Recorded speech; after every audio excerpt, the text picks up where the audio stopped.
시청자 여러분 안녕하십니까? 대구 경북 소식 전해드립니다. 코로나19 완치 환자가 대구 경북에서만 1,000명을 넘어섰습니다. 추가 확진보다 완치가 훨씬 더 많아졌습니다만 여전히 긴장을 늦출 수는 없습니다. 네, 의료기관이나 집단시설에서의 감염이 잇따르고 있고 사망자도 계속 나오고 있습니다. 도건협 기자입니다. 대구의 코로나19 확진 환자는 어제보다 32명 늘어난 6,098명입니다. 새로 발생한 환자가 엿새째 두 자릿수에 그쳤습니다. 대구의 신규 환자 32명 가운데 신천지 교인이나 접촉자는 7명뿐이고 나머지는 가족 내 감염이거나 역학조사를 통해 원인을 찾고 있습니다. 경북은 5명 늘어난 1,169명입니다. 5일 연속 추가 확진 환자가 한 자릿수에 머물렀습니다. 완치 환자 수는 대구가 214명 늘어 958명, 경북은 32명 늘어 201명입니다. 집에 있다 완치된 환자가 경산에서 2명 나왔고 대구도 22명이 완치됐습니다. 이분들의 연령대는 20대에서 40대가 17명이고 80대도 1명 있으며 이 중 신천지 교인은 18명입니다. 사망자는 계속 나오고 있고 의료기관과 요양시설 내 감염도 잇따르고 있습니다. 대구에서는 북구 배성병원 정신과 병동에서 종사자 1명이 확진 판정을 받았습니다. 전체 접촉자 및 의료진에 대한 검사 138명에 대해서 실시하였고 확진자가 발생한 삼병동에 대해서는 코호트 격리를 실시하였습니다. 동일 집단 격리 중인 수성구 김신요양병원에서 5명의 확진자가 더 나와서 다른 병원으로 이송됐고 서구 한사랑 요양병원에서도 종사자 1명이 확진돼 역학조사 중입니다. 시설 전체가 격리된 경산의 서린요양원에서 2명, 참 좋은 재가센터에서 확진자가 1명씩 더 나와 확진 환자가 각각 24명과 18명으로 늘었습니다. 대구에서 확진 판정 뒤 집에서 치료 중이거나 대기 중인 환자는 240명. 이 가운데 입원이 필요한 환자는 73명입니다. 개인적 사정으로 예를 들면은 반려동물이 있다라든지 집을 떠나기가 어렵다든지 이런 등의 상황이 아니면 입원하실 수 있는 상황이 되었다라고 말씀드릴 수 있습니다. 대구에서 인공호흡기를 달고 있는 중증 환자는 36명이고 이 가운데 12명은 인공심폐장치인 에크모에 의존한 위중한 환자입니다. 대구시는 신천지 관련 대책이 마무리 단계에 접어들어 다중시설 감염 예방이 중요해졌다며 종교시설 예배 자제와 노래방과 PC방 영업 중단 등 사회적 거리 두기를 위한 협조를 요청했습니다. MBC 뉴스 고건협입니다. 교육부가 개학일을 다음 달 6일로 다시 한번 늦췄습니다. 이 상황에 따라 앞당길 수도 있다고 했는데 강은희 대구시 교육감은 무리해서 앞당겨 개학하지는 않겠다고 했습니다. 박재영 기자가 보도합니다. 교육부는 오늘 3차 개학 연기를 발표하면서 변동 가능성을 내비쳤습니다. 개학의 시기와 방식 등은 상황에 맞게 탄력적으로 조정하며 운영할 계획입니다. 대구시 교육청은 대구 상황이 나아지더라도 다음 달 6일로 미룬 개학일이 앞당겨질 가능성은 낮다고 밝혔습니다. 다중이용시설 집단 감염 사례가 잇따르고 학생, 교직원 확진자가 꾸준히 발생하고 있기 때문입니다. 대구의 경우에는 선제적 휴업 철회가 상당히 어려울 거라고 보고 있고요. 가장 보수적으로 끝까지 지켜보면서 결정해야 될 일이 아닌가. 대구시 교육청이 현재까지 파악한 학생 확진자 수는 모두 178명입니다. 이 가운데 초중고 환자가 50명 안팎, 유치원도 1명 있는 것으로 나타났습니다. 교직원 확진자와 자가 격리자도 135명에 이릅니다. 교육청은 긴급 돌봄 운영, 학교 방역 강화, 학원, 휴원, 권고 등을 대책으로 내놨습니다. 인터넷을 활용한 온라인 가정학습, 고3 진학 및 생활지도, 정서 심리 지원에도 나섭니다. 문제는 학생용 마스크가 턱없이 부족한 데다 마스크 사기도 어렵다는 겁니다. 대구시 교육청이 확보한 52만 장은 학생 1명이 하루 반나절 쓸 수 있는 분량입니다. 정말 최악의 경우 5회분은 확보를 해야 된다. 그래서 마스크를 확보하지 못하면 개학을 할 수 있을까 이런 염려도 하고 있습니다. 강교육감은 질병관리본부와 대구시가 교육 현장의 코로나19 현황을 공식적으로 공유하지 않고 있다며 개선을 촉구했습니다. MBC 뉴스 박재영입니다. 개학이 연기되면서 학교에서 일하는 비정규직은 특히나 생계에 큰 어려움을 겪고 있습니다. 학교 비정규직은 원래 방학에 임금을 받지 못했는데 개학이 계속 연기되면서 석 달째 임금을 거의 받지 못하는 상황입니다. 양관희 기자가 보도합니다. 대구에서 돌봄 전담사로 일하는 A씨는 지난 1월과 2월 2달 동안 월급을 한 푼도 못 받았습니다. 오는 23일부터는 개학할 것으로 예상돼 이달은 9일치 임금을 받았지만 생계비로는 턱없이 부족하고 개학이 또 연기되면서 불안하기만 합니다. 그 급여가 이제 많이 다 안 나오니까 생활하는데 이제 그게 큰 문제고요. 방학 때 그걸 연기를 해서 뭐 해준다 이러는데 어떻게 해줄지도 그건 모르겠고 애들 때 또 그때는 또 방학 때는 애들 또 지원이 안 하면은 그만큼 지원 안 하면 또 그렇게 근무를 못 하게 되잖아요. 연이은 개학 연기 여파가 학교 비정규직 노동자에게 미치고 있습니다. 돌봄 전담사와 급식실 종사자 등 학교 비정규직 상당수는 방학하면 출근하지 않고 임금도 받지 못하기 때문입니다. 이른바 방학 중 비근무자인데 개학 연기 사태에 따른 비정규직 노동자 처우에 대한 교육부 지침이 없어 현장은 더 혼란스럽습니다.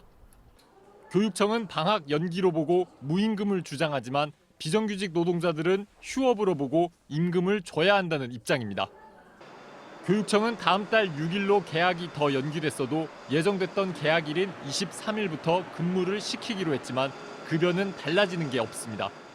전국에서 대구가 방중 비근무 비율이 제일 높아요. 그래서 제일 힘든 게 대구에 있는 방중 비근무 교육 공무직생들이에요. 대구에는 이들처럼 방학 중에 임금을 받지 못하는 학교 비정규직 노동자가 5천여 명에 이릅니다. MBC 뉴스 양관입니다. 대구시에 이어서 경상북도가 자체 재원을 통한 소상공인 지원책을 발표했습니다. 1조 원 규모의 긴급 융자를 무이자에 무보증으로 공급하고 또 카드 수수료 지원과 지역 상품권 발행 확대도 포함됐습니다. 홍석준 기자입니다.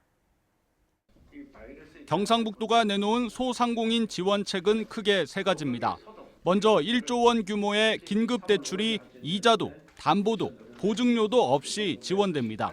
3천만 원씩 받을 경우 3만 3천 명의 소상공인이 혜택을 보게 되는데 이자에 보증료까지 전액 지원되는 특례 융자는 이번이 처음입니다.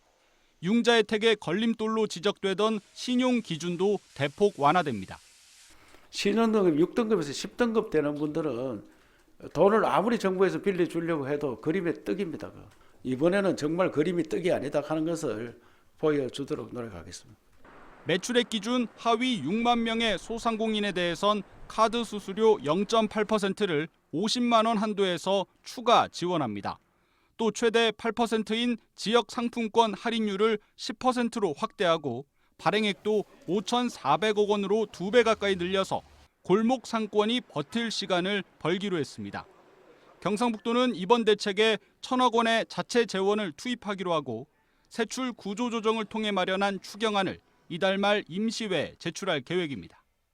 직접 지원에 대해서는 많은 망설임을 갖고 있는 것 같습니다. 하여튼 만약에 정부에서 안 되더라도 저들이 최대한 노력을 해보겠다는 말씀을 드립니다. 한편 경북의 코로나 신규 확진자는 17일 0시 현재 8명이 늘어 닷새 연속 한 자릿수 증가에 머물렀고 경북 전체 사망자는 푸른 요양원에서 세 번째 사망자가 나오면서 모두 24명으로 늘었습니다. MBC 뉴스 홍석준입니다. 대구시가 보안 프로그램 때문에 열어보지 못한 신천지 대구교회의 컴퓨터 40여 대를 재조사하고 있습니다. 과천에 있는 신천지 본부가 사용기한이 지난 프로그램을 다시 사서 보안을 풀었는데 무슨 내용이 얼마나 들었을지 관심이 쏠리고 있습니다. 윤태우 기자가 취재했습니다. 컴퓨터를 가득 실은 트럭이 도착하자 대구시청 공무원들이 컴퓨터를 내려 신천지 대구교회로 들고 들어갑니다. 경찰 디지털 포렌식 요원들도 투입됩니다. 지난 12일 행정조사를 통해 대구시청으로 옮겨졌던 컴퓨터 49대가 닷새 만에 다시 교회로 돌아왔습니다. 신천지 본부가 사용기한이 끝난 보안 프로그램을 다시 사서 보안을 풀었는데 IP 주소 문제로 원래 있던 교회에서만 작동이 가능합니다. 대구시는 확보한 컴퓨터 가운데 몇 대를 들고 와서 정상 작동이 되는지를 사전에 점검했고 작동하는 데 이상이 없다고 판단해 재조사에 들어갔습니다. 대구시는 교인 본인뿐 아니라 가족과 교육생, 심지어 인도자와 전도자 명단까지 확보한 것으로 알려졌습니다. 명단 분류 작업을 통해 교인 90여 명이 집단으로 모여 살다 확진자 46명이 나온 한마음 아파트처럼 집단 감염 경로를 찾는 데 주력할 계획입니다. 시설 및 집단 거주지 현황 등을 중점적으로 조사하여 기존에 대구시에 제출한 내용에 누락되었다고 판단되는 사항을 확인하여 컴퓨터 49대에 담긴 전체 파일 수가 수백 개에서 많게는 1000개에 이를 것으로 추정됩니다. 컴퓨터 이외에 교회에서 확보한 명부 등을 통해 초등학생과 미취학 아동 171명과 건강 닥터 봉사자 85명, 시설 5곳이 추가로 발견된 만큼 컴퓨터에 어떤 자료가 있을지에 관심이 쏠리고 있습니다. MBC 뉴스 윤태호입니다. 총선을 앞두고 대구 수성구가 이 혼돈의 선거구라고 불립니다. 수성구 갑과 을 두 곳 모두 이 결과를 예측하기가 어렵게 됐는데요. 무엇보다 공천에서 배제당한 이 홍준표 전 대표가 무소속으로 나서면서 수성을은 이 전국적인 관심을 받는 격전지가 됐습니다. 홍준표 전 자유한국당 대표가 수성을 예비후보 등록을 하고 무소속 출마를 공식 선언했습니다. 공천에 배제돼 무소속으로 나왔을 뿐이라며 총선을 발판 삼아 대선에 도전할 뜻을 다시 한번 밝혔습니다. 당으로 돌아가 공천 과정에서 나타났던 잘못된 행태를 바로잡고 보수를 보수답게 야당을 야당답게 그렇게 만들어서 2022년 정권을 반드시 대구로 가지고 오겠습니다. 민주당 이상식 후보와 경선 중인 통합당 후보 홍 전 대표까지 치열한 3파전이 예상됩니다. 수성구 갑은 사선의 김부겸 의원과 바로 옆 수성을에서 전략 공천으로 옮겨온 주호영 의원이 맞붙습니다. 수성갑에 공천 신청을 하고도 경선 기회조차 얻지 못한 이진훈 전 수성구청장은 무소속으로 출마해 돌려막기 공천을 심판하겠다고 밝혔습니다. 여기에 또 다른 보수 정당인 친박신당의 곽성문 전 의원도 출마를 선언했습니다. 보수 진영 후보만 3명이 맞붙게 됐습니다. 대통령이 너무 억울하잖아요. 난 태극기를 3년 흔들었는데 요영 씨는 탄핵의 주역이잖아요. 또 뽑아주실라 그럽니까? 나 그거 호소하러 가는 거예요. 그동안 대구는 보수 진영의 완승 전망이 많았지만 미래통합당 공천 파동에 보수가 갈라지면서 수성구 2개 선거구는 대구 경북에서 가장 승부를 예측하기 힘든 격전지로 떠올랐습니다. MBC 뉴스 조재환입니다.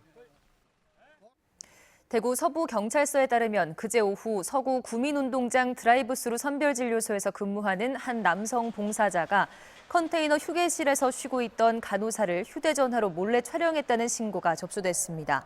이 남성은 경찰 조사에서 단체 사진을 찍었다고 진술했는데 경찰은 이 남성의 휴대전화에 사진이 없어 디지털 포렌식을 통해 불법 촬영 혐의가 있는지 조사할 예정이라고 밝혔습니다. 경상북도가 코로나19로 어려움을 겪고 있는 농가를 위해 농산물 팔아주기 운동을 합니다.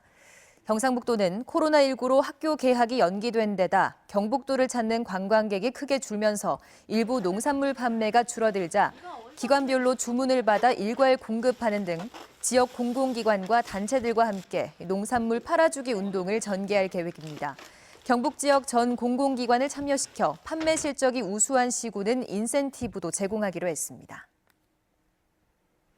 지난 겨울 경북의 초미세먼지 평균 농도가 세제곱미터당 22마이크로그램을 기록해 30마이크로그램이었던 전년 동기보다 공기질이 많이 개선된 것으로 나타났습니다. 초미세먼지가 15마이크로그램 이하인 좋음 일수도 총 29일로 18일이 늘어난 반면 나쁨 일수는 올해는 하루도 없었습니다. 경상북도는 지난 겨울 동풍이 자주 불고 비도 평년보다 많이 내렸고 대형 사업장의 초미세먼지 감축 노력도 공기질 개선에 기여한 것으로 평가됐습니다. 코로나19 확산으로 자가용 안에서 물건을 주고받는 드라이브스루 방식이 곳곳에서 도입돼 좋은 반응을 얻고 있습니다. 포항의료원에서는 차에 탄 채 문진과 검체 채취까지 할 수 있는 드라이브스루 선별 진료소를 운영 중이고 포항시청 수산진흥과는 지난 주말 호미곶 광장과 구룡포 해수욕장에서 드라이브스루 횟집을 운영해 인기를 끌었습니다.